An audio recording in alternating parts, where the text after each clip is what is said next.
Pessah.com. Bonjour, nous poursuivons notre réflexion sur Pessah et sur la lumière particulière que la Chassidoute nous apporte sur les enseignements de cette fête et donc nous pouvons essayer de comprendre aujourd'hui les deux expressions qu'on trouve dans le Zohar et qui sont largement citées dans la Chassidoute à propos de la Matzah. Le Zohar nous dit que le premier soir de Pessah, la Matzah est Mechla de Mehemnuta, un aliment de foi, alors que le second soir de Pessah, elle est Mechla de Asvata, l'aliment de la guérison.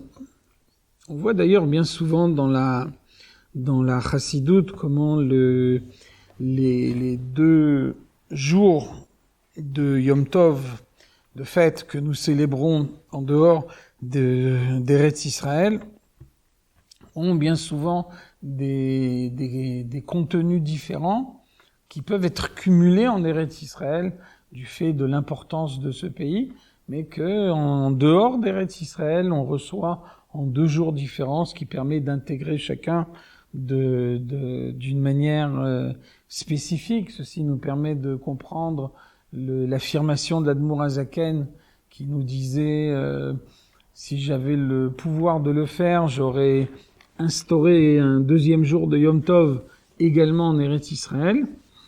Et ceci nous explique également la réticence que le Rabbi a montré bien souvent lorsque quelqu'un lui disait qu'il avait l'intention de passer les fêtes en Eretz Israël et de cette façon-là de perdre un jour de Yom Tov. Donc on voit bien ici l'illustration de ce principe avec 2 matzot qui sont consommés les 2 premiers soirs de Pessah, en apparence d'une manière identique, et néanmoins avec des contenus différents.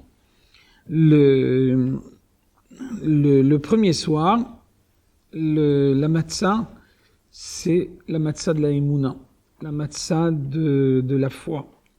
Et donc, le premier soir de Pessah, c'est le moment en particulier de nourrir la Emouna. On voit qu'il y a un verset qui nous dit « Ure'e Emouna ».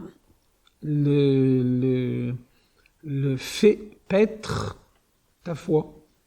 De la même façon que un berger fait paître son troupeau, ce qui veut dire que si c'est un berger qualifié, alors il fera en sorte que chaque animal de son troupeau soit nourri de la manière qui convient, les bêtes les plus âgées, ensuite les bêtes les plus jeunes, et puis les bêtes qui sont dans la force de l'âge, comme nous dit le Midrash.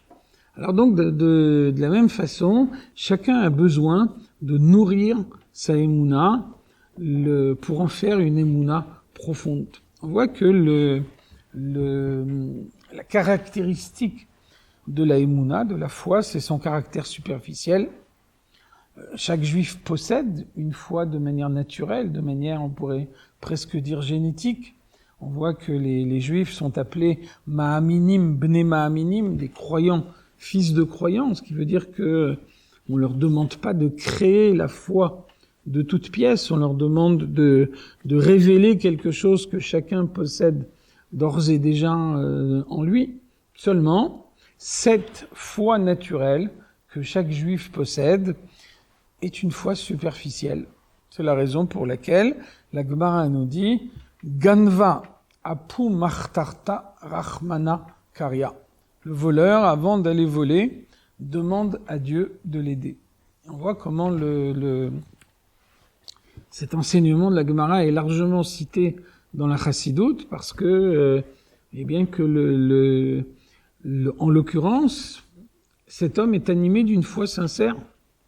Il ne subit pas des pressions pour se mettre à prier. Il le fait de son plein gré. Et donc, s'il prie de son plein gré, ça veut dire que il est convaincu que Dieu peut l'aider. Il est convaincu que Dieu peut exaucer sa prière et lui venir en aide. Seulement, il ne perçoit pas lui-même le paradoxe qu'il peut y avoir dans le fait de prier Dieu, de demander à Dieu de l'aider pour faire quelque chose qui va à l'encontre de sa volonté. Alors pourquoi est-ce que il en est ainsi? C'est parce que la caractéristique de la foi, c'est son caractère superficiel.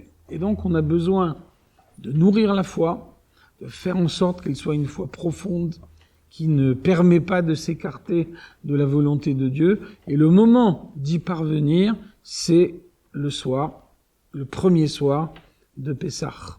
On peut arriver à une foi profonde, une foi qui permet d'accomplir pleinement la volonté de Dieu. Et c'est de cette façon-là qu'on accède à l'enseignement du second soir, de la matzah du second soir, le mechla de asvata, la nourriture, l'aliment de la guérison. Et donc, quand on parle de guérison et de Pessah, on pense évidemment au verset de la Torah qui nous dit « Kol ha-machala asher samti b'mitzrayim lo asim alecha ki ani Hashem rofeecha » La maladie que j'ai envoyée à l'Égypte, je ne te l'enverrai pas parce que je suis Dieu qui te guérit. Et on voit bien comment on parle bien ici de guérison, ani Hashem rofeecha, alors que d'autre part, on dit lo asim alecha. Je ne t'enverrai pas la maladie. Et donc on peut imaginer une guérison qui fait que d'emblée, la maladie ne se présente même pas. C'est précisément le but de ce second soir de Pessah. Si l'ordre du Zohar était inversé, si le Zohar nous avait dit guérison le premier soir et foi le second soir, alors on aurait pu penser que la foi d'un juif est imparfaite et qu'il est donc nécessaire dans un premier temps de le guérir. Et puis une fois que cette guérison est obtenue, ensuite, dans un second temps, on peut accéder à la foi véritable.